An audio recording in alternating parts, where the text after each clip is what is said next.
everybody. Welcome. Thank you for being here. Sorry for the delay. 2 minutes late is a real problem. Welcome to this special meeting of the Bristol Warren Regional School Committee.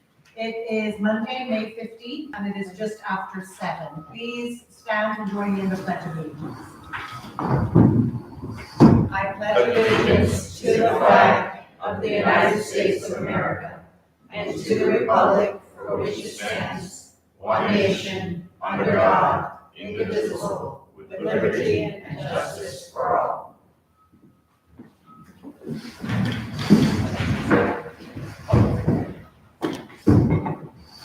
Thank you. The first order of business is public comment. As always, we have 15 minutes for public comment, 3 minutes per speaker. Does anybody from the public wish to make public comment? We have no one signed up, but we're a little more informal in this space. Anybody? Okay, thank you. So without further ado, we will move on to item 4 on the agenda, the presentation, which is BWRSD upcoming construction projects. And I would love to invite PMA to speak. Whoever's speaking, maybe if we just stand up, if that is okay. Yeah. Sounds good. Good evening. Thank you for having us. My name is Chad Kirkman, I'm the PMA Owner's Project Manager. I'm here with Chris Carroll, also PMA, and the architecture team is on the opposite side of the room. I'm going to go ahead and introduce yourselves. Sure. My name is Bob Bell from Perkins Eastman, Educational Planner and Program. My name is Rob Santos, and Perkins Eastman, I'm the project architect for the team. Lisa McClure, project manager. And I'm Joe Brown, I'm the principal judgment project. Thank you. So I'll try to keep it pretty brief tonight, and then we'll leave plenty of time for questions, but feel free to interrupt if you want to stop me anything. But well, 40 slides to get through, so we'll try to just kind of move along as quickly as we can. It'll take a ton of your time. So very first slide, if we can, I don't know if I have control or if we want. Is it this mouse here?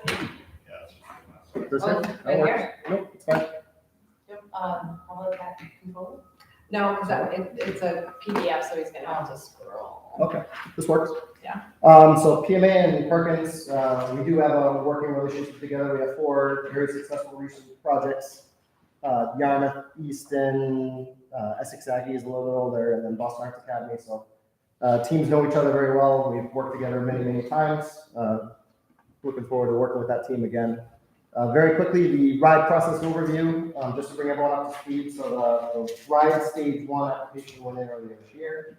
Preliminary approval was just received at the end of April, and we are off to Stage 2 now that we have the architect and engineering teams on board.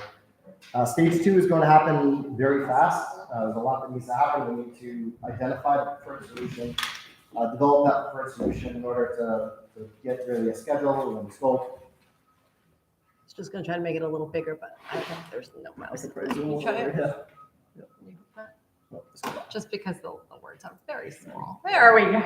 Thank you. There we go. So that Stage 2 application goes in September. So there's a lot of work to do over the next 4 months. So we expect frequent meetings and lots of community input would be our goal. Another big milestone here is towards the end of the year, there are some incentives that we are shooting for as a project. So those incentives, in order to qualify for them, many of them need to be in by December 31st. And for example, one of those incentives is to have a construction manager on board. Definitely faster than the typical project process, but very, very doable. We're eager to rise to the challenge. Any questions about the RIDE process or move through? All right. So RIDE Stage 1 recap, that report that went in, over 1,000 pages, if you're looking for some good reading material. So really, it went through each of the existing buildings and identified the needs of each building. It looked at the enrollment, it looked at the square footage, whether it's underutilized, overutilized, the condition of the building, repair, renovation work that might be needed in order to satisfy the district's educational programming needs. Boil it down to the executive summary here, and the important takeaway is that the study identified 134 individual projects across the buildings. Out of those 134 individual projects, 95%, almost 95% were priority 1 and 2, which means those are near immediate needs. So there's a lot of work that needs to happen across the existing facilities. So stage one recap, as I said, late April, we had that preliminary approval come in. I think the one noteworthy comment is they're asking the district to consider a demographic study that looks a little bit more into your enrollment needs. They think that there might actually be some additional reimbursement opportunity for the district based on that demographic study. So Perkins' team is looking to engage somebody to take that on as part of the stage two. So what to expect real quickly before I turn it over to Bob. Stage two is really development of that solution. So we're going to take a look at the existing conditions. We're going to look at the district's needs, develop the education vision with the educators, and identify the most appropriate and fiscally responsible decision that will allow this projects to move forward into and beyond the stage two process. And I will turn it over to Bob Bell from Perkins, and Bob will let you talk a little bit about the programming and the visioning component. Sure. You want to keep driving? Sure. The programming and the visioning is kind of one of the earliest efforts that we want to get underway. We also know we're up against the end of the school year. So with each community, we usually form right out of the gate an ELT educational leadership team, and that could just be 1 or 2 people, it could be 4 or 5. But it's just to steer us a little bit in the right direction to help us do a little bit more efficient data gathering on the schools, the information, anything that's not specifically already in stage one. And then as we meet with the educational leadership team and also report back here, we want to come up with a plan that's right for this district. So not every district is the same, but what we would typically do is launch into a visioning process, and that's one of the things we're going to talk about later this week. And I think we've got ourselves in the calendar. Yep. And Manuel Cordero, of course, will be joining us, so we're going to see what that might look like, what's best to do within the 4 short weeks that we have. And from there, as we put information together, I'll also be focusing heavily on the programming of the different scenarios. We'll combine the programming and what we learned from the visioning to help guide us as we develop the planning options and scenarios. So that's really kind of the upfront piece, a bit of my focus. I'm not sure why this is in there, it's just a favorite slide, but this was from the interview. It's a sketch, and all it demonstrates is that we work with communities and we try to maximize the square footage, try to maximize every dollar. This was a study for the district in Newton, Massachusetts, where we looked at the same exact square footage, having a pretty traditional corridor with classrooms, large classrooms off of it, and some specialty spaces, or investing in breakout space between rooms or out in the corridor. What they ended up with is on the far right. We don't have photos to show you tonight, but it's a very dynamic environment where 4 classrooms have what they call a front porch.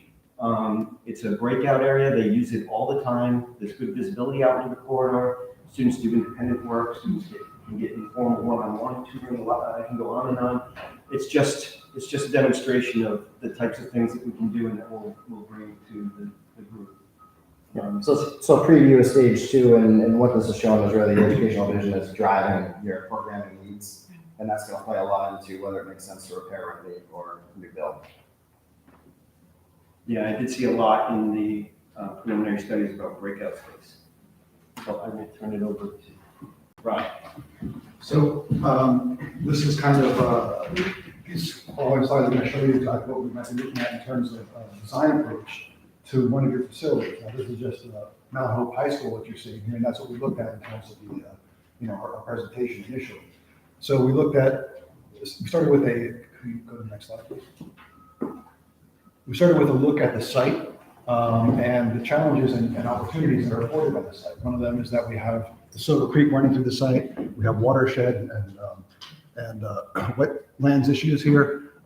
You can see this, the school straddles the Silver Creek at several points. And we looked at 3 different options: one renovate, one new construction, and one hybrid version of this process. In a renovation process, you might see several phases where the building is shut down in several phases that we move the school population around, and renovations and rehabilitation are done to the different parts of the building as we move forward. Phase 1, phase 2, phase 3, phase 4 might be in different years or semesters over the summer as can be accommodated.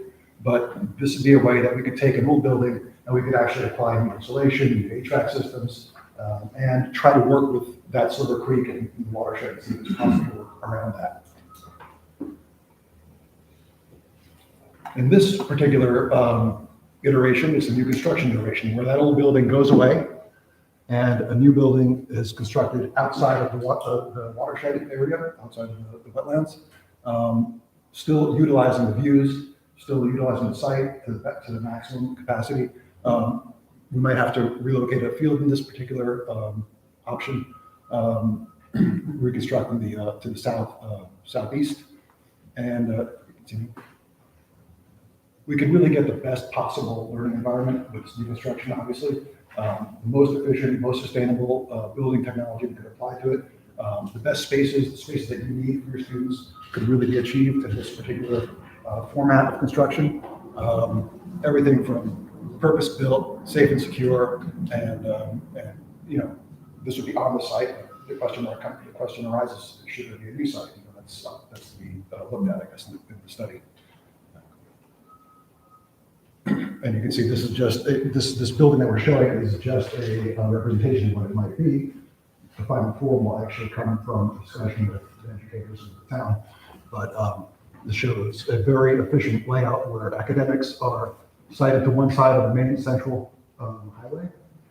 To the other side are a large box program like gyms and auditoriums. So you have sound and you have activity on one side, you have quiet, concentrated academics on the other side.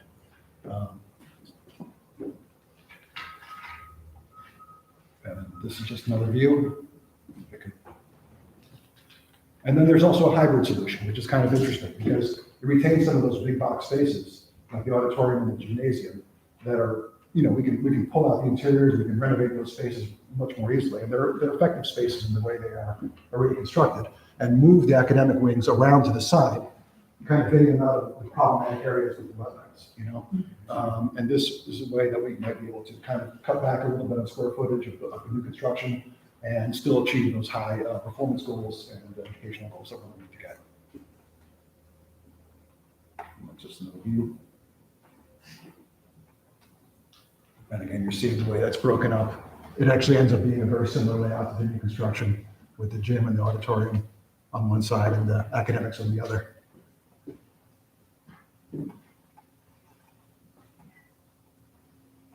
Just another view. All right, so the very first thing was really collect all the options. That process is just about to start. Once we identify all the options, then we'll start to kick them over to estimators. We'll look at pros and cons. We'll line them up to understand what the cost of each option is. We'll compare each option against the educational program, make sure it meets the needs of the educational vision. And then we'll take that cost data from the estimator. So we'll apply the soft costs for the ride, 20% cap, pretty standard stuff. Come back to the committees and look for buy-in on what the preferred solution is to move that forward into the stage 2 submission application. So the whole time along, as I think it was mentioned earlier today, the 63% district share, and then the opportunity for up to 15% in bonus points. So every step of the way we'll be looking at which of the options would be eligible for those bonus points and kind of factor that into the overall equation. Also important to understand, I'm not going to read all that, but equally as important as what's eligible for reimbursement, there are items that are not eligible for reimbursement.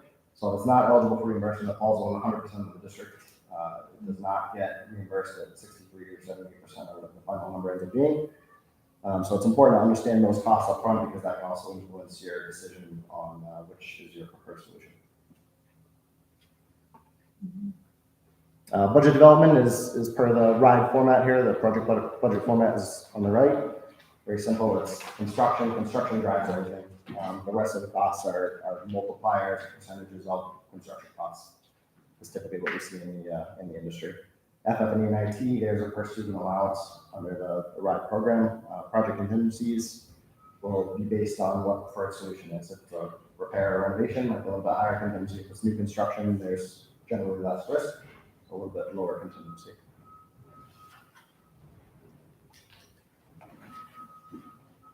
Project schedule, very, very high level. So way on the left there, we have the architect procurement. That process is wrapping up now. Hopefully have a contract very soon for the Perkins team. Bob had mentioned the first of the planning coordination meetings was just scheduled for later this week. So the next step beyond that will be those educational vision workshops. At the same time, the design and engineering teams will be looking to complete the existing additions evaluation across the buildings. They'll identify needs, develop a program, and then at the same time as those activities happening, we're going to select a construction delivery method and start looking at getting a CM on board in order to meet that December deadline for those incentive points. Schedule, cost, and budget will happen as soon as we identify that preferred solution. And then detailed design generally takes a year, give or take. If there might be one or some solutions that can be done sort of in phase, you can start earlier, but the CM will be on board doing pre-con activities and maybe some neighborhood work as soon as possible. And then the construction date really depends, again, on the preferred solutions. Turn it back to Perkins and let you run through your work plan, a little more detail. So as Chad had mentioned, we have a very aggressive schedule over the summertime, but I'm just going to point out some of the key things that we're focused on right now to keep things off, such as the basic stuff, confirming our weekly executive meetings with the school district, where we want to engage the school district, find out what your goals and values are, get our team on site so we can start doing walkthroughs. We need to know, do we need to do that after school hours? Can we do it during school? So just lots of things we need to touch base on as Bob's already started the process of getting our user meetings set up so that we can meet with the principals and the department heads. Want to review the demographics so that we can establish what our enrollment projections are, set up our traffic study before school is out in the summertime. I don't know if there's more traffic in the summer or less. And also possibly organize some groups like educational focus group or integrated design team groups so we can start to establish our high performance goals and our health material initiatives and all those great things. So looking at the schedule that we put together during the interview, we broke it down into a few phases. So phase one at the top is the master plan, where we're going to start by reviewing stage one, the stage one comments from RIDE. We'll confirm all the goals and values, develop the educational program, envisioning, get everybody out to the site to start going through the building, get to project consensus and complete our master plan. So while we're working on phase one, we need to begin phase two. Phase two is more about the new project where we're going to start to develop site and building options, present the options to the stakeholders, select an option, develop our schematic design, get our budgets in place, and then review that with you so then we can select the final option and prepare all our final documentation to RIDE for our stage two submission. Next slide. Phase three is more of our support phase where we'll be responding to any comments that RIDE has on our stage two submission. We'll be helping you with reviewing construction managers' evaluations and selection. And then we're here to help with get you guys ready for the November 7th vote. So anything as far as community outreach, let us know if there's how you want us to help support that effort. And then stage four is really just moving or continuing through schematic design in the stage three process after we have approval from the town. Thank you. So long story short, most of the people in the firm are going to have a very busy next 4 months and probably busy next 7 months. So boiling that down to some of the critical dates that we need to keep our eyes on, we have that September 15th stage two submission deadline. There's a million activities that need to happen before then. We have the referendum question that really starts to ramp up, and that activity ramps up right around the time of that submission. And then we go up for a project funding authorization vote on November 7th. Hopefully we have RIDE stage two approval December 19th. And the CM interviews will probably happen around the same time and award before December 30th. So, it'll be a busy year. Project communication, I won't spend a ton of time on here, but as we look forward into that September ramp up on outreach, and we really have the project scope in the budget and the local tax impact projections. So there's some preliminary hypothetical scenarios out there right now. But we hope to dive a bit more into detail once we get the preferred solution. So some of the past approaches that we've taken, social media is a great tool. Project website's a good tool. You always want to be out there in community events, just making yourselves available. Of course, happy to support with all this stuff. So it's just one example of it was an old home day in Rockland a couple of years ago. Town of Easton, they did mailers, so very careful on what information is in it. I really just tell people where to find information, and they can go and get the information if they'd like. And then at so like a town meeting might have a handout that just is a little more information. People are interested in taking those. A few more examples, social media. So another somewhat recent project that went out for a vote was a tax impact calculator right on the website, right on the Facebook page. So people could actually go and plug in their assessed value and see what their tax impact might be. And then communication doesn't stop at the community outreach. So even into the construction process, we like to make sure that we keep the community involved. So that's one of our project managers getting a tour of an elementary school in Wareham about a year ago. It was on Facebook Live, and then we had another PMA person behind the scenes answering questions. So definitely very important to the PMA and Perkins team, and something that we look forward to doing here in Bristol, Warren. That's it on my end. Happy to answer any questions. Thank you, Chad. Thank you, everybody. Let's start if there are questions from the school committee, and because we have members of the public here and it's a presentation, I would love to open up questions to anybody who has one. But let's start with anyone from the school committee, questions, comments, reactions? Adam. When you talk about coming back to the committee and making the decision of repair, renovate, or new, do you have a rough time frame in calendar where that might be? Yep. Slide after the thank you slide. Perkins, help me if you know what line it's at right here. I thought it was in task 3 towards the. Yeah, so it's down here in task 3. So sometime around midsummer, really the sooner the better. The sooner that decision can happen, the more time the design and engineering teams have to develop a solution, the better overall estimates. So, but really, I'd say by midsummer would be the deadline, so to speak, to really have that locked down. Perkins, feel free to chime in if your thoughts. Yeah, so sooner is better, but midsummer would be. We'll have to rely on these two teams to bring the information to us in order to make it. It seems like it's gonna be somewhere up that bar chart we talked about, with like green, red, and something else.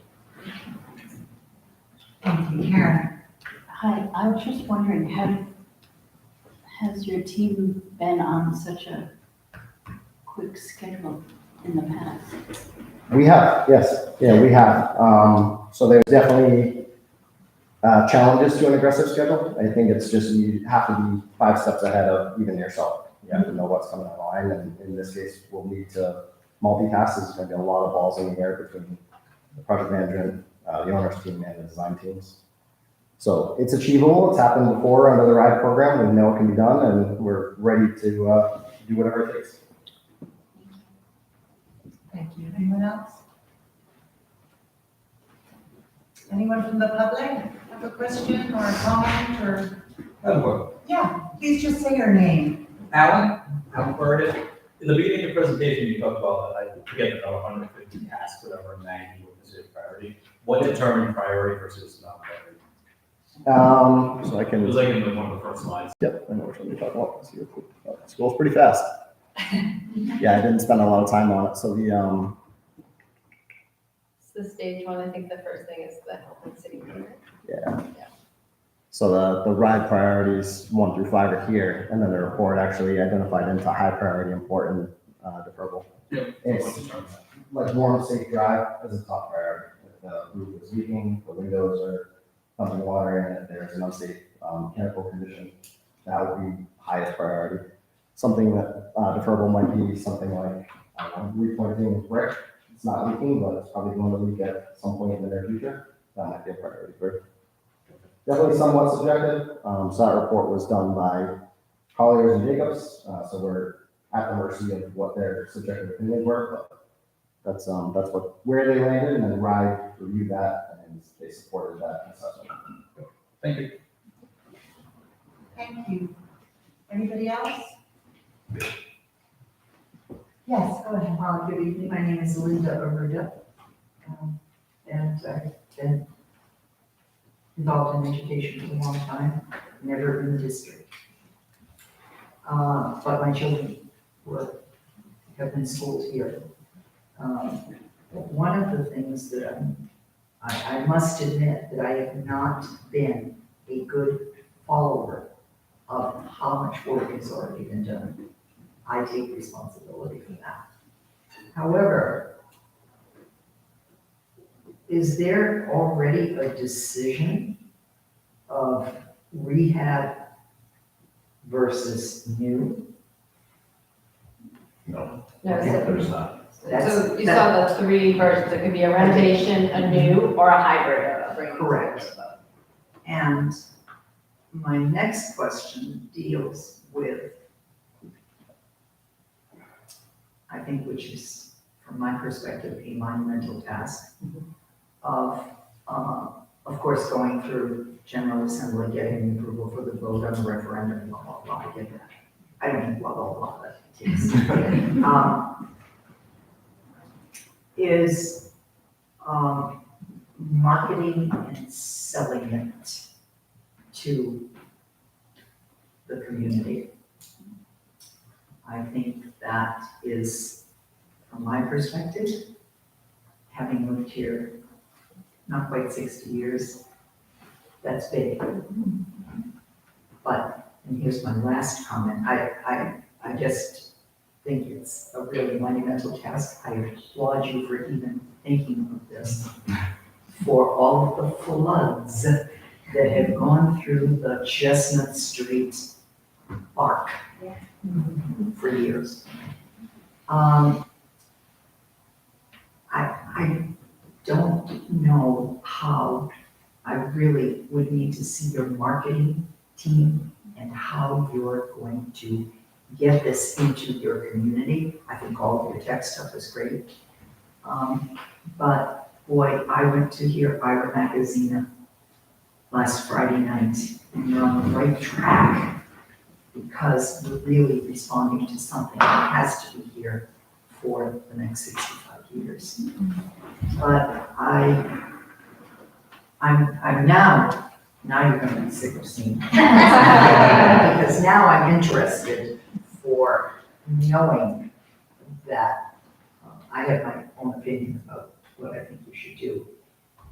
My last question is about land. So supposing it were brand new, has there ever been, or would you consider at some point, all of your teams, and certainly the persons that we elected to serve our kids, has there been a good land search? So we have been working with Steve Contented, the town administrator, actively looking at different parcels and properties that could possibly serve as an alternate site. And I am just going to close with this. Sure. I've been around so long that when Bristol Community College was located in the old tech building across from the Armory in downtown Fall River, I got recruited by Basil Castaldi, one of its founders, to teach after school, after I'd been in a secondary school all day. Okay, so I did that. Then came to me and said, yeah, you gotta get out of secondary school, you gotta come. And I'm thinking, I don't wanna go teach in that building. It was just horrendous, it was awful. So I kind of kept track of them over the years. About a year ago, I had some things to do at Bristol Community College in Fall River, and of course I live here. And I said, you know, I've never really looked at the Ellsbury campus. Knowing where I started out, I went there. But what really impressed me was the fact that that community had the land, or may have had to purchase it, but across from the campus, of Bristol Community College sits Durfee High School. I went to my son, who went to Bristol. I said, Stella, how did they do that? That is Stella, it's the answer. So unfortunately, none of you were there, or some of you were there to hear our magazine the other night, a Stella idea. Stella. So my question is, have you looked at other parcels? Are there parcels available? I do know a little bit about RIDE. I don't think that RIDE gives you money for, not RIDE, government does not give you money for land acquisition. There's the rub. So, I applaud you. I am super critical of school committees because I've worked on the other side. So I'm not, but I don't say that with malice, I just say, yeah, I'm looking at you guys. Yeah. So did you really look for Randy Newman, a new start? Because you cannot have any more tan-yard brook running through that school. I was in there recently, it was running in the corridor. Stop it. Hey, kids there. So I applaud you. I thank you for your time. Hey, you don't get a big buck for this, but yeah, I think I'm just going to make it sort of my project, just to be around, just not to hassle you, but to see that things are moving for you. Good. I know you have the best interest of our most important commodity, which is kids. Thank you. Not the 54-year-old ones and the 48-year-old ones. I'm talking about the ones that are like 4 and 5 and 13 and, come on. Thank you, I appreciate that. We will be talking a lot more, I see, about the sort of community outreach piece. Yes. Which is a term I prefer to use than marketing, because in the end, we want the best outcome for students, and we want the outcome that is the one that the voters would like to see. Yep. So our job, rather than sort of marketing, is making sure that as many people as possible have access to all of the information, so that everybody can come to their conclusion about what they think is the best investment for their tax dollar. And I think that that's the most important thing, is that it is our job to get the information out to as many people as we can. And we will need members of the community, like yourself, to help us with that, just to make sure that each sort of demographic of stakeholders has a seat at the table and has an ear and has access to all of the same information. So be careful, because I'll be following up with you. Thank you, Linda. Tara. So Mrs. Hubbard brings up a good point about land, and I don't think this question has been asked. But if we were to do new construction for a high school, does it have to be in Bristol? Does the high school have to be Bristol? Let's take a look at our enabling legislation. I don't think it specifies, I think it speaks to, that was decided as the area, but I don't know if it's required. I didn't know if we had looked at any parcels of the warrant. If that had been part of the discussion today. It's a good question. Yes. My name is Ferrera, so I just wanted to follow up on, I'm sorry, I don't know your name, Linda's comment about parcels. Is there any commentary that can be shared about the land that's been looked at so far? So we've looked at, we need a minimum square footage for a property. We did look at some property right next to Roger Williams, because I have the same mindset, the closer we can be to campus, the more we can partner. The area that's large enough is 3/4 wetlands, so there's no way you could build a school on that property. Actually, all access to the only part of it that's not wetlands is through wetlands, which makes it really near impossible. Already did that. Yeah. And then there's we looked at another parcel, gosh, this is terrible, I only know landmarks, by the Mexican restaurant. That's Goodie. We looked at that parcel, not quite large enough, a little tight and not enough access, not enough other access roads other than a main entrance. And then there was just another small parcel on Naomi that we looked at maybe just adding to the current parcel. So those are the only big enough spots that we have looked at to date. Thank you. You're welcome. But he's always on the lookout. He sends me random. Thank you. Anybody else? Yeah. Just to add on to your Alan, sorry, how much square footage should we acre plus? I knew someone was gonna ask me. I didn't bring, yeah, I didn't bring that down to you, but I can find that up for you. 7 acres? Little over 6. Something. Is that with athletic field? How many acres do you need just for the buildings? Depends on what we're building for the building. Well, and the SBA has requirements, like there has to be a bus area, what you call it, something I forgot now, that they have to have, like, there are certain things we have to add, since we wouldn't need just a building, we would have to have the access pieces around it. Even if you don't include athletic fields, there's additional square footage that's required. I don't know what that is, but we can find all that, we have that for our next time meeting. Oh, good, thank you. Anybody else? Great, thank you. And to all of you for putting this presentation together. I really appreciate it because I know it's information we've seen in drips and drabs over the last few months. But you've done an incredible job of putting it together in one place in a very comprehensive way. So thank you. Thank you very much. Okay. We have a short presentation on the bond. So I was thinking that should be part of the discussion for the item A under discussion and/or action, right? That's fine, and I believe Sandy, our bond counsel is here, and Sandy Mack. So, she can also talk through, any of the resolution or anything else that's folks might. That would be great. So I think that we should make that part of the sort of that part of this, discussion. So the next item on the agenda is discussion and/or action items. So to do that, to start open the discussion, I am going to ask somebody to make a motion. We've had with me all day.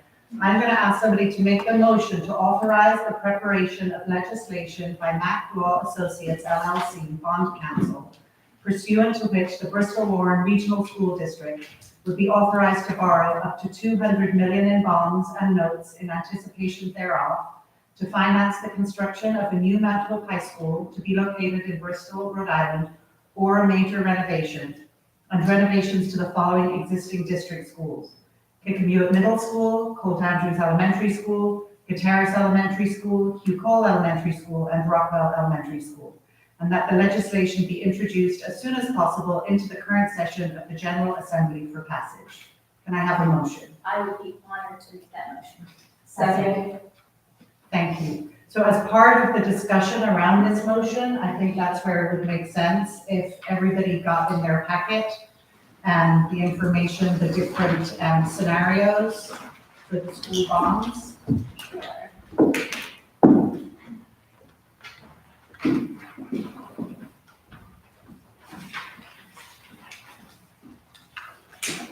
Okay, so I'm going to start by just talking briefly about our existing debt service. So as of June 30th of 23 this year, our outstanding bonds are $6,230,000. And you'll note that these bonds actually mature May 15th of 2028. So we are just coming upon the wrap up of our bond as we're looking to go out to bond. So we'll have a very brief overlap before we have a reprieve of the new bond will be the only bond that's on our books. So you can see how the debt service is paid out over the next, you'll see the decline here from 2024 to 2028 when it's paid off.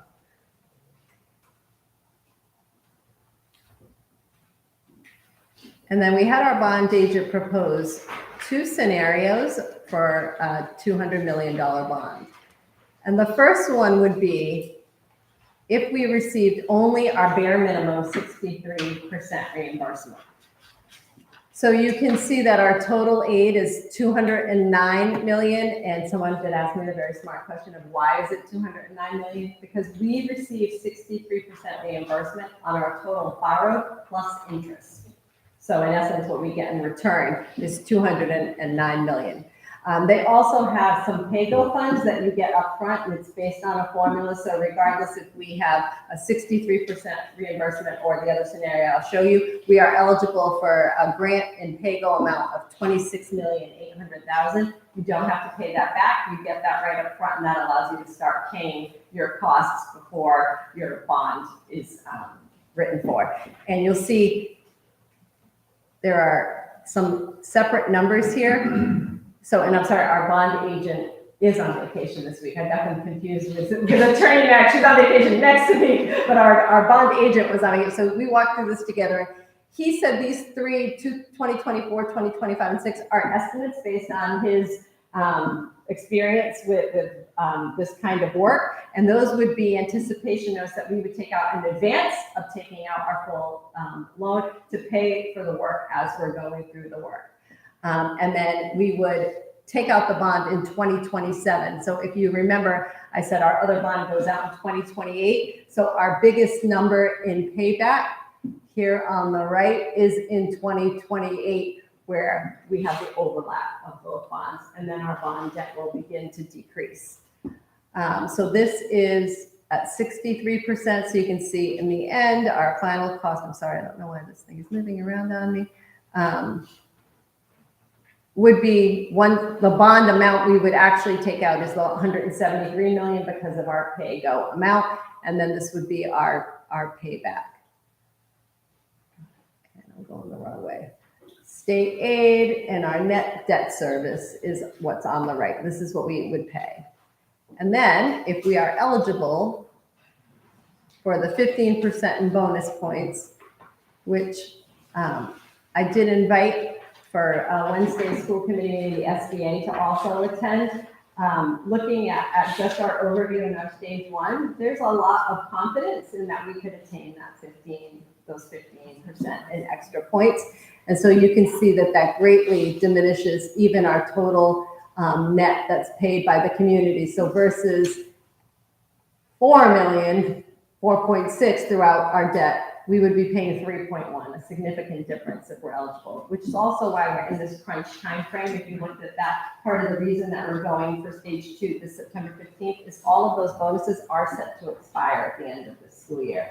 So that 15% is a huge difference in what the town would owe back. I mean, going from 78% reimbursement to 63% reimbursement is certainly worthwhile, I think, in going through the exercise that we're doing and doing this at such a fast pace.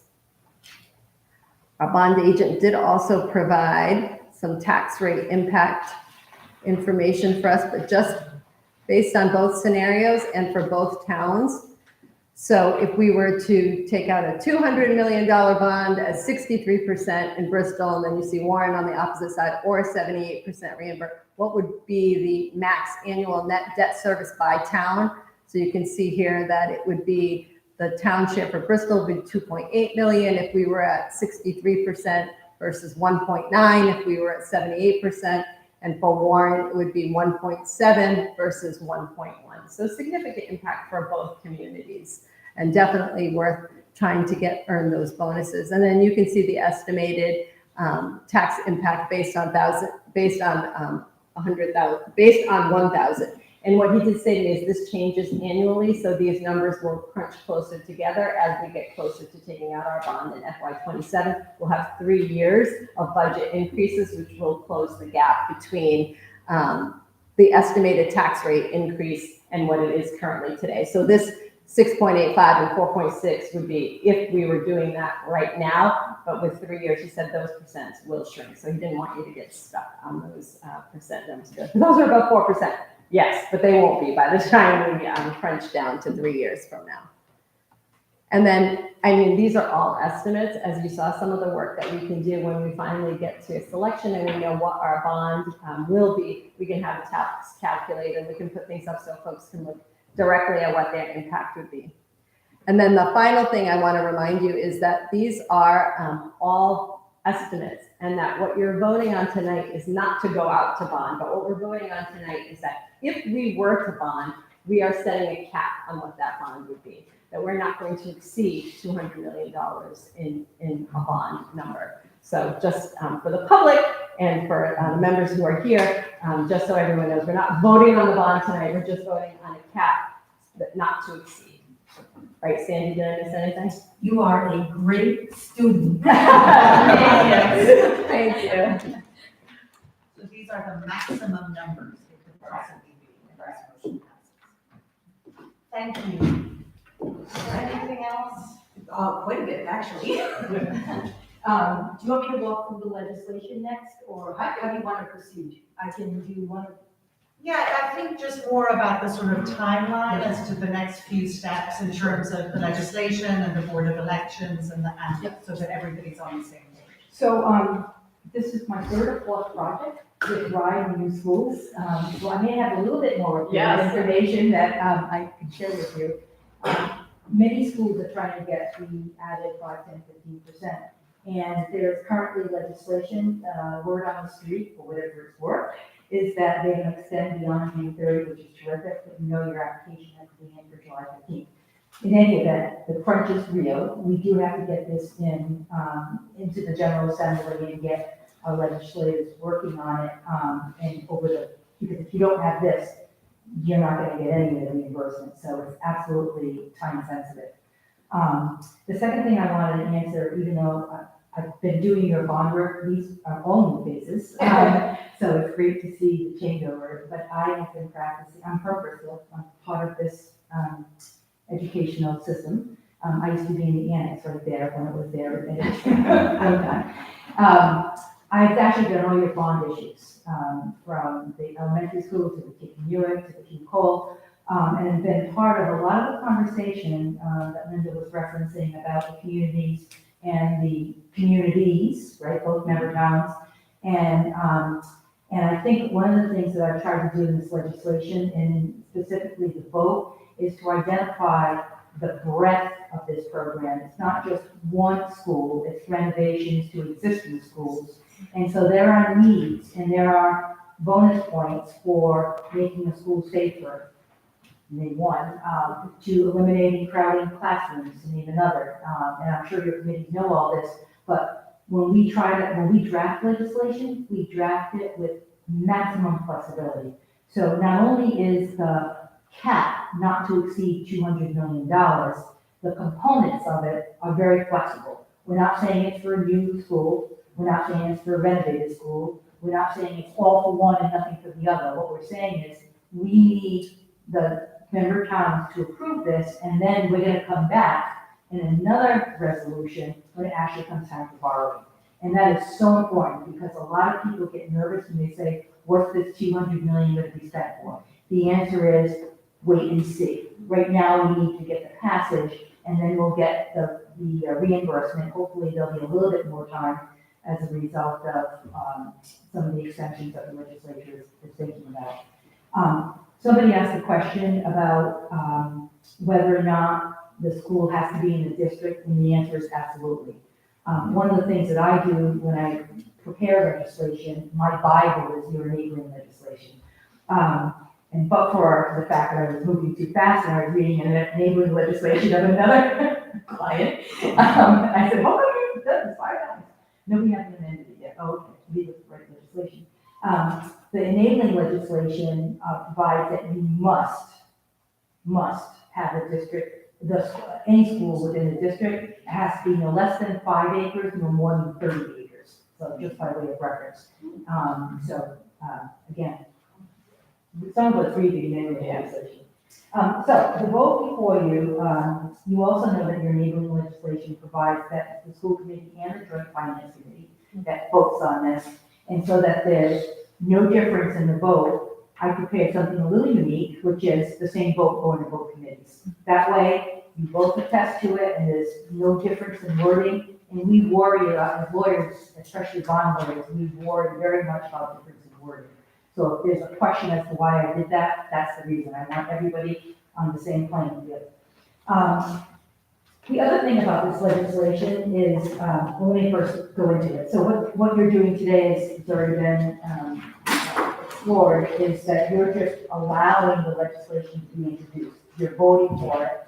You're also, at the same time, off the call earlier comments to the member towns, the joint finance committee must also vote in the affirmative. Once that happens, in the past, it has been the protocol of the district to then share this with each of the member towns, town councils, and ask them to consider it, talk about it, endorse it if possible, but their lack of talking about it or lack of endorsement is not a precondition to this going to the General Assembly. So I want to be clear, it's an outreach. I love the concept of a community outreach, but it is in no way a condition.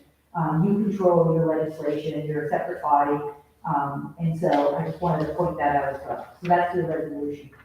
The actual legislation, I don't want to go through it in detail unless there's questions, but I want to highlight a couple of aspects of it. The first is 200 million. There are, Steve Massaroni, who's the financial advisor, and I have been doing the work for your group for 30 years, since the inception of the district. What we always try to do when we're doing debt service schedules is match your budget, the state aid coming in, and your ability to pay. And we do that in a number of different techniques. And so we've described in here a variety of different financing techniques. They may mean nothing to you, but they mean a lot to me as bond lawyer, because that allows me, when Steve says, you know what, we're gonna do a capital bond, or we're gonna do an interest only for 4 years and then wrap around with the principal. We've allowed for that in this legislation. We also have allowed for something that's different than your prior legislations, and that's as a result of the state having other mechanisms for financing. And so let me take a brief moment. Everybody knows about RIDEC, right? RIDEC is, in order to get the state aid reimbursement, the bonds have to be issued by RIDEC. However, there's another state agency called RIB, Rhode Island Infrastructure Bank, and RIB has a series of programs as well, efficient building and the like. I've allowed for you to go through either program, and the reason for that is what's an eligible expense for RIDEC may preclude reimbursement on some of it, but that doesn't mean you shouldn't borrow it. So if you have RIB over here, and RIB will allow for that as a qualifying expense, I'm using defined terms now, you can get a portion of that financing from RIB and not lose it. RIB, for those of you who don't know, Town of Bristol is a frequent borrower before RIB, and they give a subsidized interest rate. So if your market rate, tax exempt rate is 4%, they give a 1/3 or 2/3 reduction in that rate. So it's very, very low interest rates, subsidized by federal monies coming in. This is probably beyond what I should be talking about, which is this legislation, but I just know from other projects that I'm working on, and I know this site quite well, there is resiliency is a new key word in bond finance, and resiliency funds are grants as well as if you can create a drainage system, and you can in that wet land do something, you may get federal money for it, and that's all run through RIB and DEM. And you should talk to Steve Contenti because we have, the Town of Bristol has some programs already in place for resiliency, and some of them deal with Silver Creek. So again, beyond the scope of this, but there's funds for different places. So the next thing that we do in here, so point being, there's RIB and there's RIDEC, and you can borrow in any one of those places. The next thing that we did, and I'm on page 3 of the legislation, is we describe what the project is, and the project, you may or may not know, but also includes cost of issuance. So all your soft costs also get rolled up into the bond. So that's a nice advantage.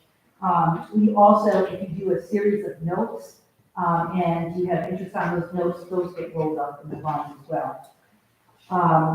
When the superintendent and I talked about this, I said, you know, this is my philosophy in writing legislation. We don't know today what we might know tomorrow. So we want as broad and as flexible legislation so that we have a tool to work with as the facts develop.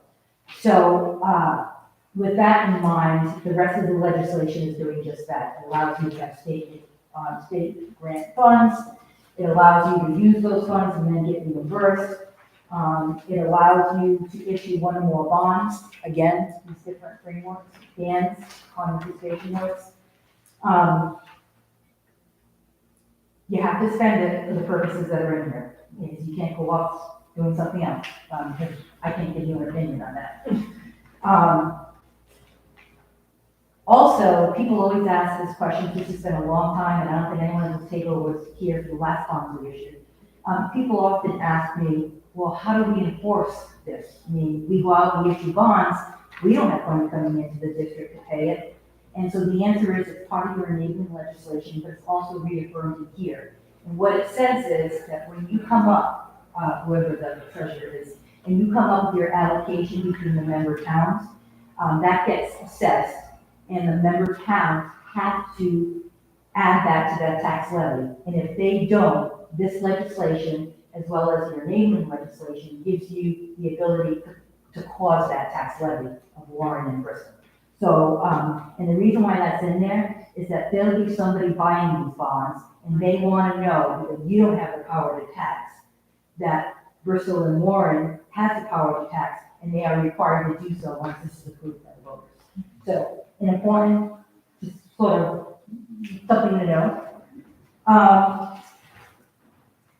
There's a sunset provision in here, which is something that their General Assembly likes to see. I don't think it's required, but if no action is taken on this legislation for 10 years, then this committee, together with the Joint Finance Committee, says, oh, we were crazy. We don't really mean that. We want this legislation to no longer be valid, and so we want to rescind our right to issue bonds. Again, it's 10 years, and you have the right to do that. You have to take an affirmative action to do that, and it's a sunsetting provision. So that's something a little new. If you go out with a bond issue this size, if you go out to the public market, you are required to comply with something new with SEC rules. And so this is also authorizing you to comply on an annual basis with the SEC rules, which is 15C through 12. Again, that was just something new in the last 10 years, 15 years maybe. And that is it. This is ready to go. Once the Joint Finance Committee signs off on it, Steve will be at the Wednesday meeting, and if you need me there, I'll be happy to as well. And so I'll open it up to any questions, otherwise, motion to adopt. Let's see if, because just so everybody knows, we have a senator and a rep who are out practically outside the building, ready to take that document. So we have all of that sort of lined up, depending on how we talk about it. Yeah, we're good to go. So anyone on the school committee, questions, comments, reactions? Mrs. Thibodeau. So I have a question on the resolution. It does state that the Bristol Warren Regional School District to finance the construction of the new high school to be located in Bristol, whereas if for some reason that there is a parcel in Warren that has not been reviewed or considered, does that bind us to looking only in Bristol? I think if the decision has not been made, and I'm sorry, I thought it had been made, but if it has not been made, I would substitute the word district for Bristol, because there's no reason to hamper yourself. Opposite, substitute district. District for Bristol, sorry. I agree. And I'd be happy to do that. Yeah, absolutely. And I'll give a final version after I receive comments, and that way that can be in the record. And you'll have it before Wednesday. No, that's a great Do you comment. remember I'll that review this question before we for vote on enabling legislation? That's the only thing I didn't remember. If the enabling legislation requires the high school to be in Bristol. Does not. It does not. It says it must be in the district. So either town. Either town, Okay. between 5 and 30 acres. Okay.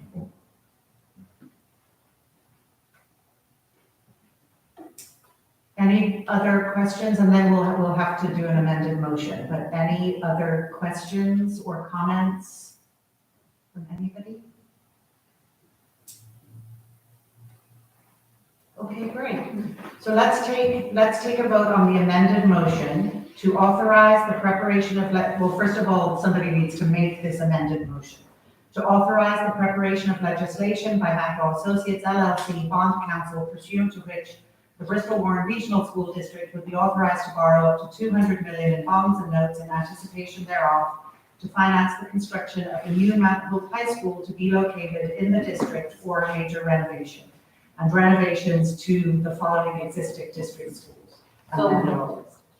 So moved. Second. All in favor? Aye. Anyone opposed? It's unanimous.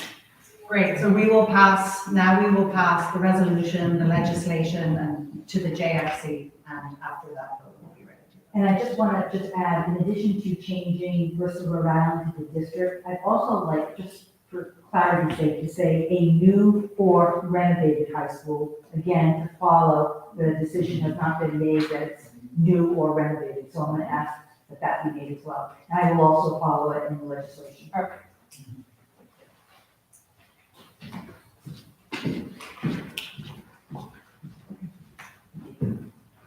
Yeah, thank you.